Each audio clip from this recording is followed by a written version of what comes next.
भ्रष्टाचार के खिलाफ आज देश भर में कई कार्रवाइयां होती नजर आईं।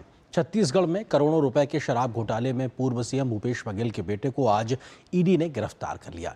उधर जमीन के बदले नौकरी के मामले में भ्रष्टाचार के इस मामले में लालू यादव को सुप्रीम कोर्ट से कोई राहत नहीं मिली, बल्कि भ्रष्टाचार के इस मामले में जल्दी सुनवाई करने की बात सुप्रीम कोर्ट ने कही है। इस बीच कांग्रेस के नेता रॉबर्ट वाड्रा के खिलाफ हरियाणा में जमीन घोटाले के मामले में ईडी ने चार्जशीट दाखिल कर दी है। राजनीतिज्ञों से जुड़े इन तमाम मामलों में सियासत भी आज जमकर देखने को मिली है।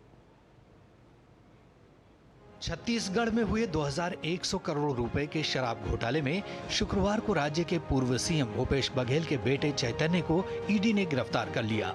ईडी ने छत्तीसगढ़ शराब घोटाला मामले से जुड़े मनी लॉन्ड्रिंग के केस में छापेमारी की, जिसके बाद चैतन्य बघेल को गिरफ्तार किया गया।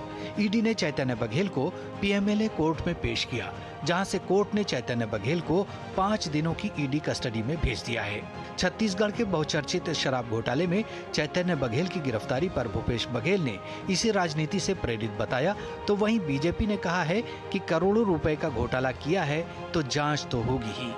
पक्ष को दबाने के लिए ये रणनीति अपनाई गई है। मेरे बेटे को टारगेट कर रहा है, इसका मतलब ये है दबाने की कोशिश।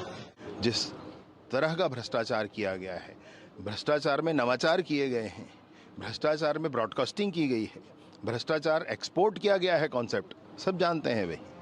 ये शराब घोटाला कांग्रेस की भूपेश बघेल सरकार के समय हुआ था, जिसमें कई अधिकारी और शराब माफियाओं की मिलीभगत से करीब 2100 करोड़ रुपए का घोटाला किया गया। 2018 में सीएम बनने के बाद भूपेश बघेल ने 2019 में आईटीएस अधिकारी अरुणपति त्रिपाठी को आबकारी विभाग की जिम्मेदारी दी। त्रिपाठी के कमान संभालने के बाद अवैध रूप से शराब की बिक्री की गई। नकली होलोग्राम लगी शराब की बोतलों को सिंडिकेट के माध्यम से बेचा गया। करीब 40 लाख लीटर शराब सरकारी रिकॉर्ड के बिना बेची गई। आरोप है कि इस घोटाले में करोड़ों रुपए का बंटवारा हुआ। इसका पैसा भूपेश बघेल तक उनके करीबियों के माध्यम से पहुंचता था। इस मामले में बघेल कैबिनेट में आबकारी मंत्री की भी गिरफ्तारी हुई थी।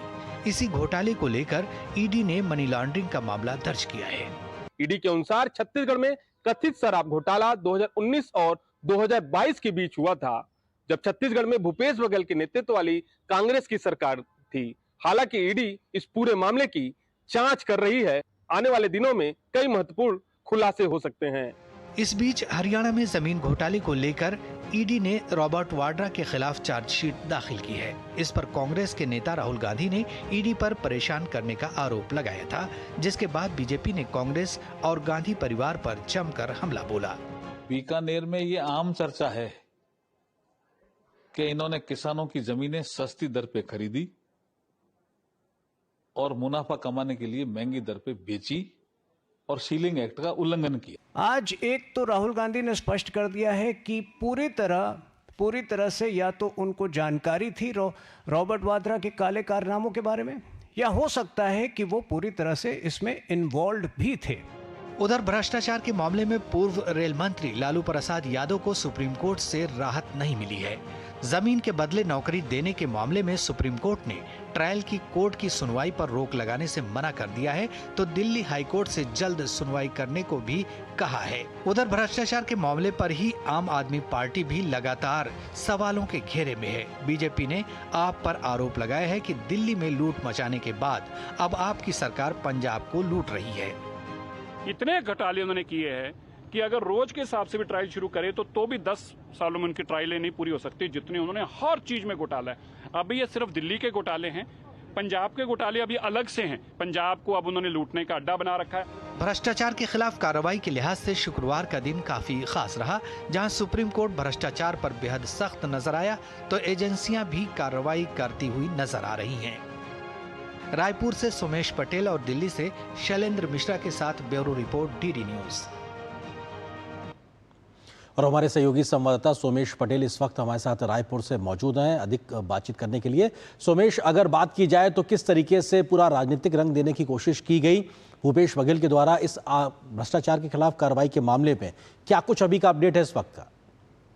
आर्यन, आज मैं बताना चाहूंगा छत्तीसगढ़ की राजनीति में आज गर्मा गर्म माहौल है, क्योंकि आज जो छत्तीसगढ़ के जो पूर्व मुख्यमंत्री रह चुके भूपेश बघेल, उनके निवास में सुबह 6 बजे ईडी यानी प्रवर्तन निदेशालय की टीम पहुंची थी और करीबन 8 घंटे तक लगभग ईडी की ये कार्रवाई चली है। और जो छत्तीसगढ़ के पूर्व मुख्यमंत्री भूपेश बघेल है, उनके बेटे चैतन्य बघेल को ईडी ने हिरासत में लेने के बाद ईडी ने रायपुर की स्पेशल कोर्ट में पेश किया गया और ईडी ने उन्हें 5 दिन की रिमांड में भेज दिया गया है। मैं आपको पूरा मामला समझाने की कोशिश करूंगा। 2019 और 2022 के बीच में कथित शराब घोटाला हुआ था, जिसमें करीबन ईडी ने कहा था कि 2000 करोड़ रुपए से अधिक का छत्तीसगढ़ में शराब घोटाला हुआ है, जिसमें छत्तीसगढ़ में जो घोटाला हुआ था, जिससे छत्तीसगढ़ के राजस्व का नुकसान हुआ था।